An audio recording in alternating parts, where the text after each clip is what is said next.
guys, this is Easy, and my contemporary playwright is Moses Kaufman. Before I begin, I want to give a quick trigger warning for homophobia, brutality, and torture. If any of these topics bother you or is sensitive for you, I recommend either choosing somebody else to watch, or I also have a timestamp where you can skip over these topics. It's up to you.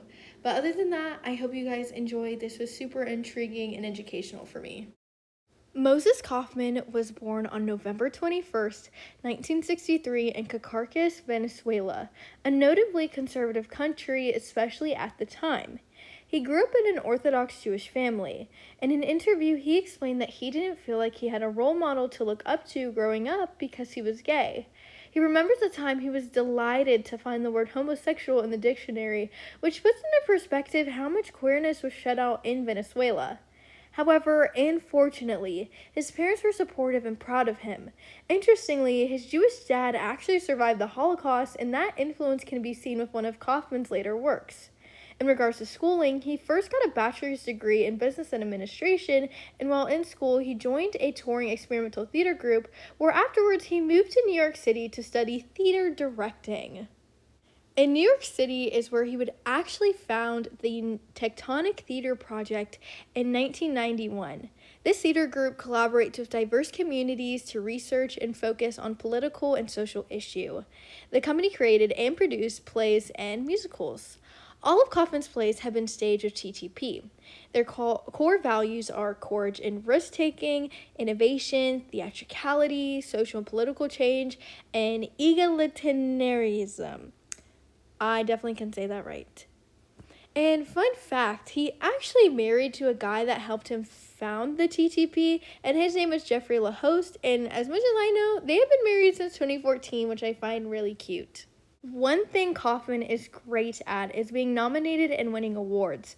I couldn't fit them all, so I picked out the ones I believed were the strongest. His most notable, in my opinion, is the National Medal of Arts and Humanities, which was awarded by President Barack Obama.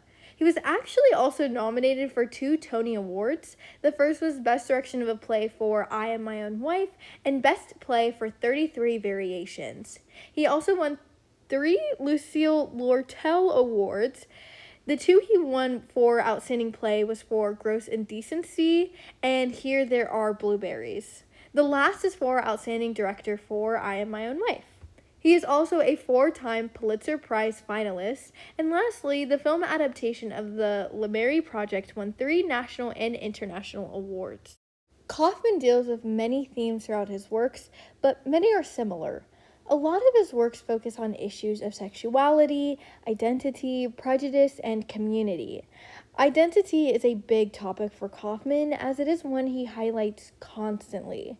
He believes that identity is a complex construct, and that when we try to put labels on communities, it can actually create distance and division. A quote that really stuck out to me was in an interview he once said, "At the end of the day, we are all individuals." These are 4 of Kaufman's most major plays. The first one is 33 Variations, which opened on Broadway in March 2009. And fun fact, actually lured back Jane Fonda to Broadway after a 46-year absence. The next is Here There Are Blueberries, which opened off stage at a New York theater workshop in 2024, which is based on real-life events of the Holocaust.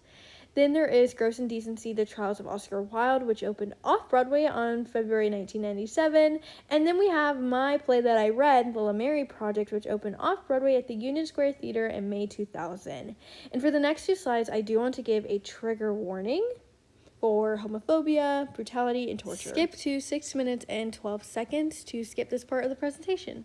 It is hard to sum up the LeMary Project, but I have tried my best. The LeMary Project is an examination on the real-life brutal murder of Matthew Shepard, a 21-year-old gay man living in LeMary, Wyoming, and how it affected his community.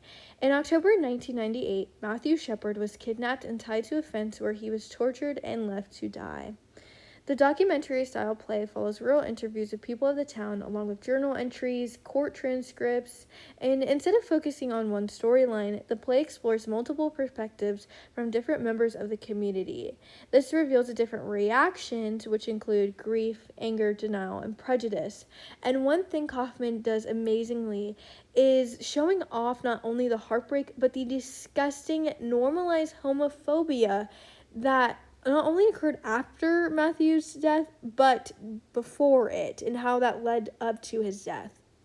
And overall, the play highlights just how a tragic event forces a community to confront its morals in order to make a change. Some of the themes of the play include hate crimes and targeted violence, prejudice, homophobia, and collective responsibility. And how this play came to be about is that after hearing about the murder of Matthew Shepard, the TTP wanted to use their influence to, quote, contribute to the national dialogue on current events, end quote. And actually, there is a Matthew Shepard Foundation that supports dozens of productions of the LeMary Project, which is what is shown in the photo. And also, the TTP created a sequel later called the LeMary Project 10 years later, which debuted in 2009. And to lighten up the mood a little bit, Ethan Slater, yes, Ariana Grande, Ethan Slater, actually was a part of the LeMary Project anniversary readings.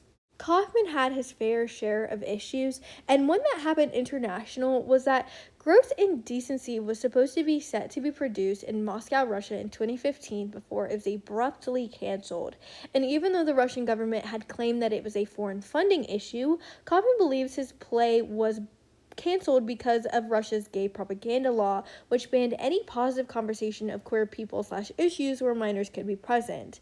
And then in high schools, the LeMary Project had its fair share of issues because administrators would cancel performances of the play, which occurred throughout the entire United States, including California. To wrap up, Moses Kaufman is an amazing and inspirational playwright and director. He's accomplished so much, not only for himself, but also for minorities that do not always have a voice.